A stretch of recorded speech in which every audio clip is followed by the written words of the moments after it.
Guruve Gaurachandraya Radhikaya Kadale Krishnaya Krishna Bhaktaya Tadabhaktaya Namo Namaha Jaya Shri Krishna Chaitanya Prabhu Nityananda Shri Radhadhara Shivasari Shri Gaur Bhaktavinda Hare Krishna Krishna Krishna Hare Hare Hare Rama Rama Rama Hare Hare Dandavat Pranam devotees Vancha Kalpaturubhishcha Kripa Sindhubevacha Patitanam Pavanebhyo Vaishnavebhyo Namo Namaha.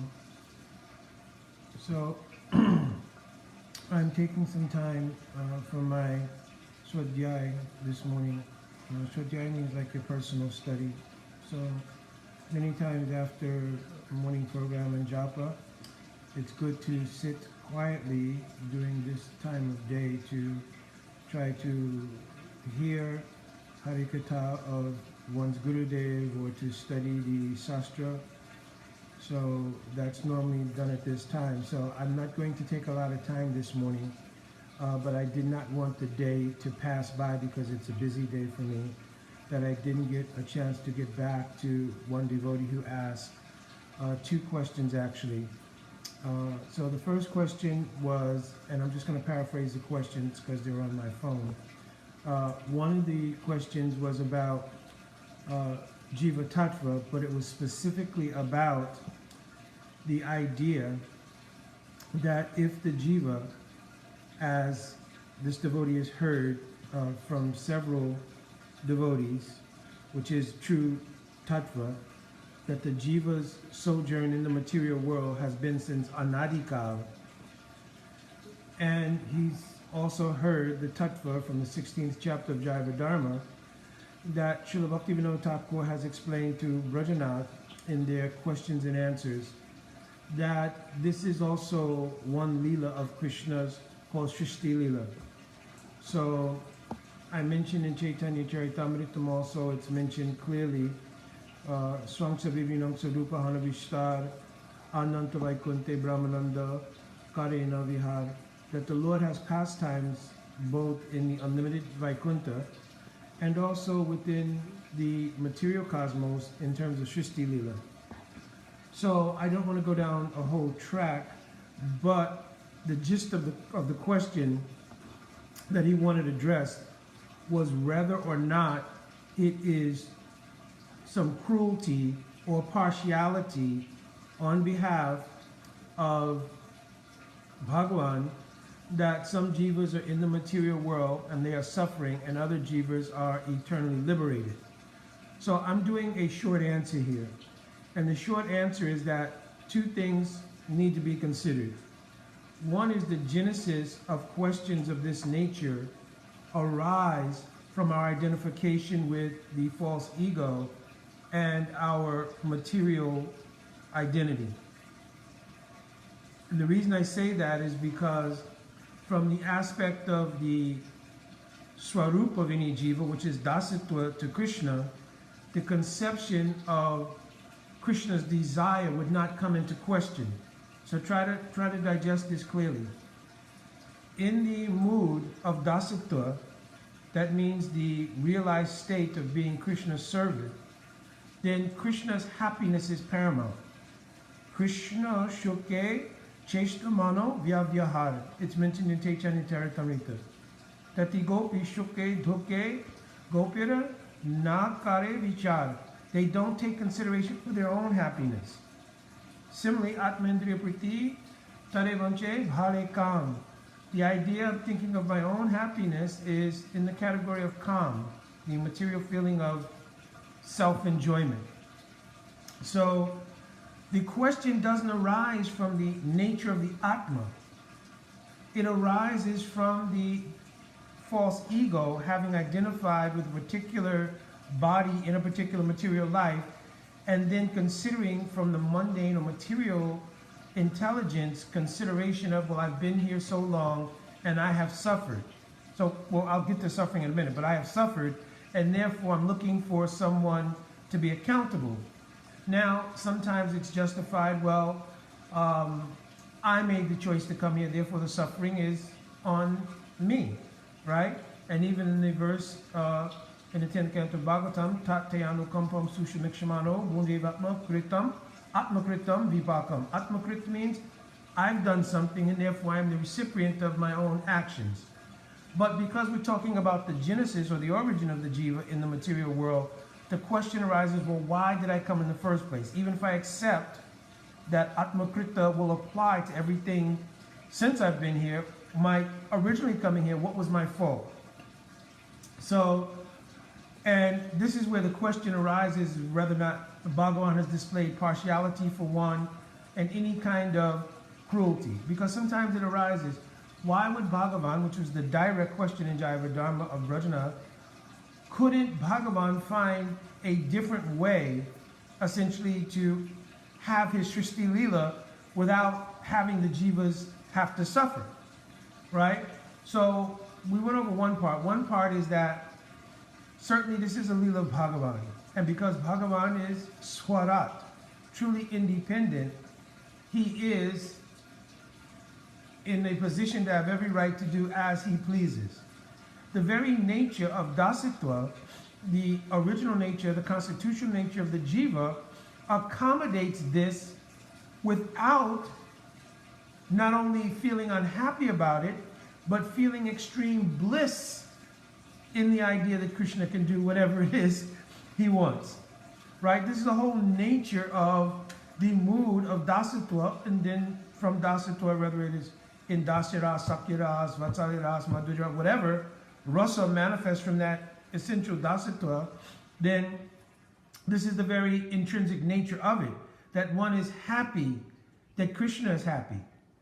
So that means, for instance, if you look at the quote suffering of the Pandavas, for instance, and I don't want to go through the entire Mahabharata, but you can read how they suffered so many different conditions, from being almost burned in a house of lac, to having their kingdom taken away, to being banished in the forest, to having their wife almost disrobed.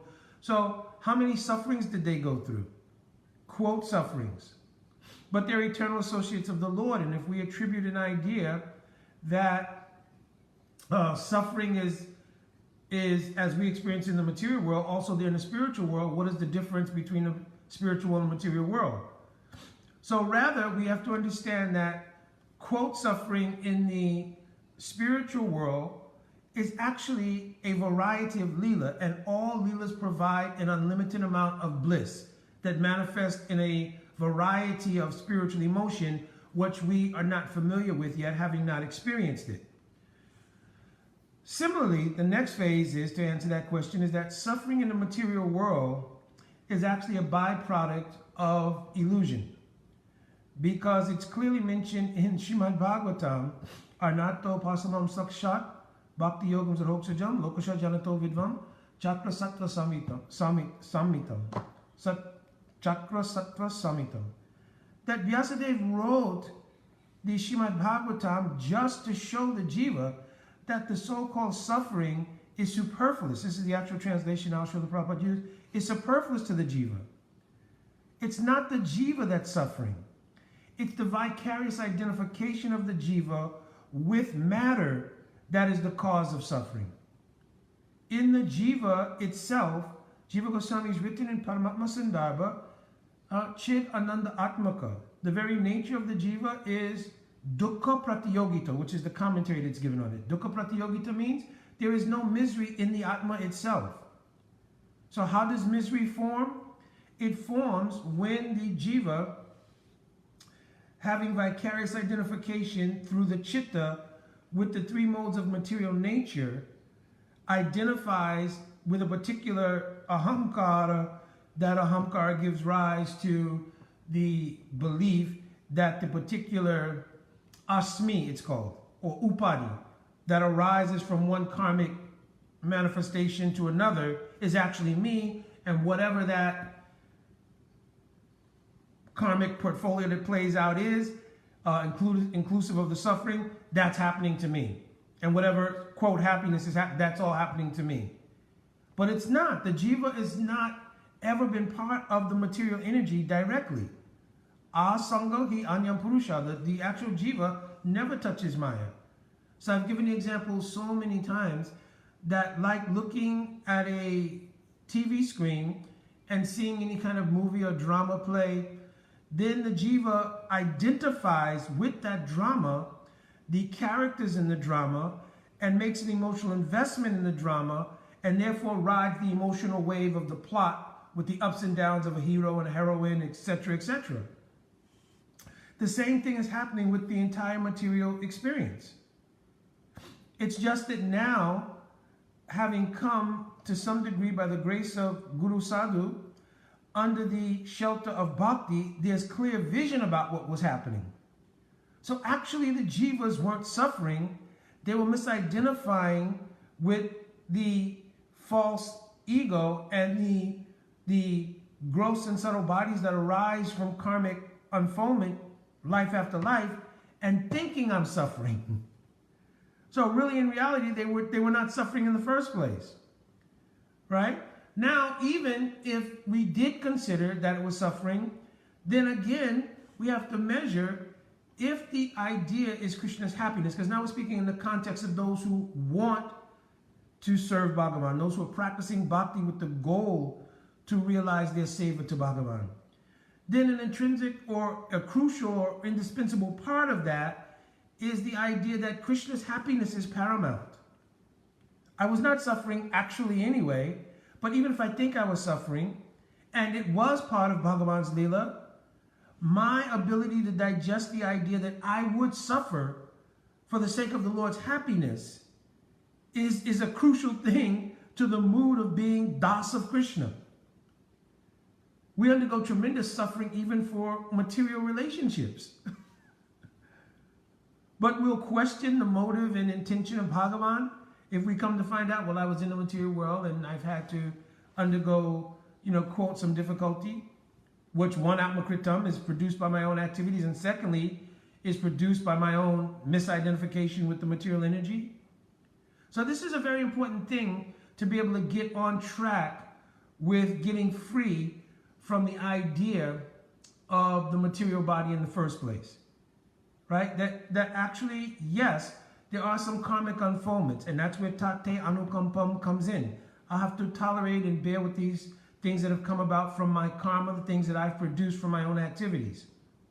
But the essential characteristic of suffering, one, it's not in the Atma, it's in the Atma's misidentification with the body, and proportionately they're suffering.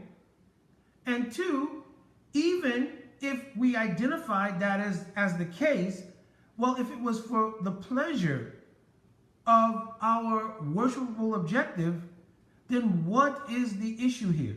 So in the whole of Jiva Tattva, I'm just addressing this one point, right? Because that was specifically the question about the nature of the Jiva suffering and how that relates to a potential observation of impartiality or cruelty or some other designation regarding Sri Krishna. So, of course, hopefully this cleared things a little bit, but actually it's more of an experiential thing, right? Southern Bhajan life, everything. We'll have to deal with the idea, even if I am suffering, right? One, it's production of my own activity. Secondly, if it was for the pleasure of Bhagavan, I would be happy to suffer. Because this is what real love means. Another factor I've always added to this equation is that in the form of Antaryami, or the Super Soul, Paramatma, Bhagavan is accompanied with you in every single sojourn you've been through in the material world. So who has loved you like that? That they agree to come with you through your so-called, quote, suffering in the material world. They're right there with you. And sometimes the pain of watching a loved one suffer is greater than the suffering of the person actually suffering. So even if you looked at it from the point of view that Bhagavan has witnessed us going through the material identification and all the byproducts of that, right? Think about what pain we'd be causing to Bhagavan by the perpetuation of our ignorance of engagement in the material world. He's loved us so much unconditionally, he has followed us from one life into all kinds of bodies, everything else, right? Which no one that you've ever experienced in your life would do, right? Still, we may have potential to find fault there. So hopefully this gives an emotional jolt in answering your question, Prabhu. regarding how we should see this arrangement of being in the material world. The other question, quickly and briefly, was regarding why some acharyas have revealed their swarup. They've revealed their identity of their swarup. Like Srila Bhakti-Siddhanta Saraswati Thakur is Nayana Mani Manjari, Srila Bhaktivinoda Thakur, Kamal Manjari, like this. So if you go to our parampara, each has their identity. And primarily everyone in our Guru Parampara, coming down from Mahaprabhu in our line, has Manjari Swarup. So, but I'm not getting in that debate here, right? There are other lines and so forth and so on, so I don't want to get into that whole debate. The question at hand was whether or not, or why some acharyas reveal their identity and others do not. This is of the nature of the acharya lila of those acharyas.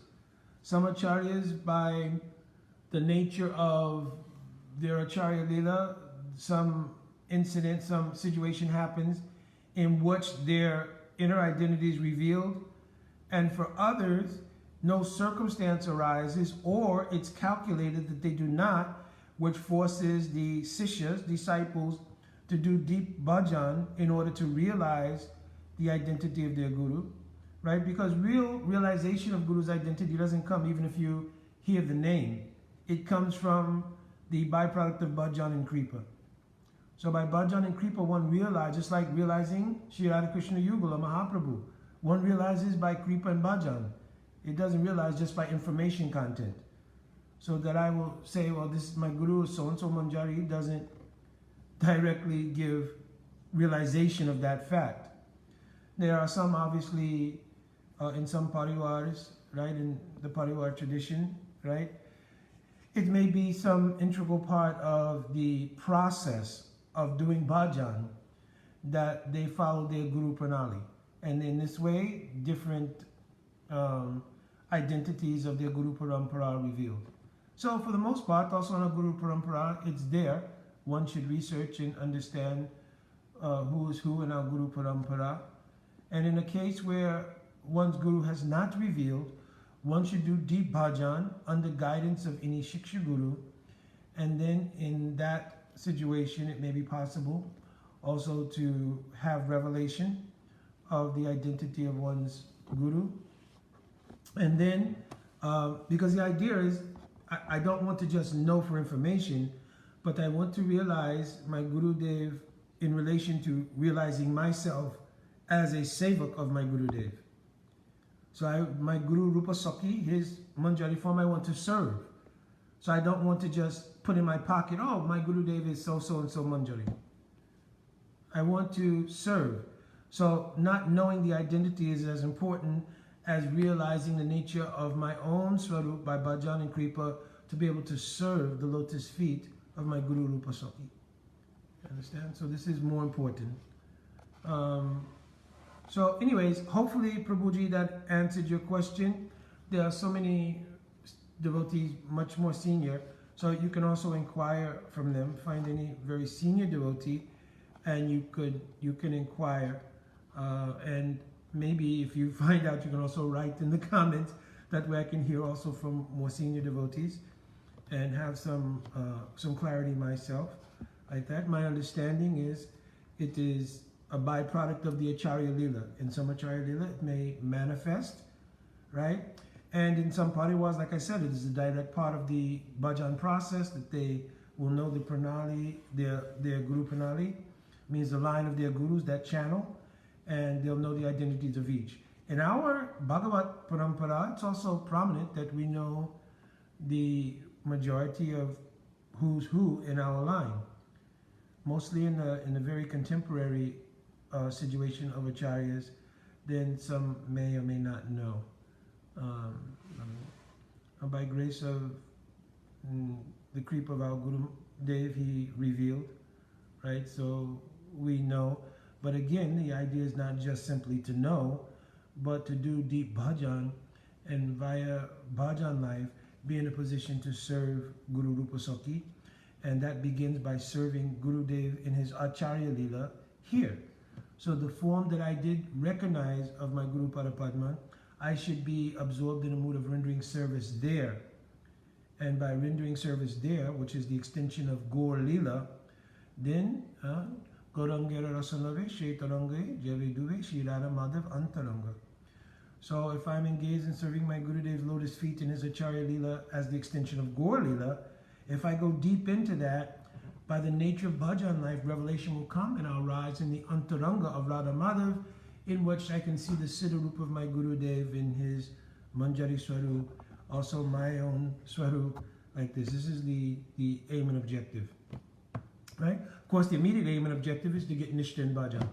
So, that being said, I will try to go back and begin my Shwadhyaya and finish my morning activities and everything. So I'm always praying for the mercy of the Vaishnav Mando, so please give me your blessings. And hopefully I've helped you, Prabhuji, in answering your question. Dandavat Pranam. Oh, Dandavat Pranam, I didn't even look at this. There are devotees who were early this morning watching. You know, my Dandavat Pranam to all the devotees who are on here early in the morning. Jai Radhe Radhe Vanchaka Putruvescha Kripa Sindhaveva Cha Patitanam Pavaneva Vaishnavebhyo Namo Namaha.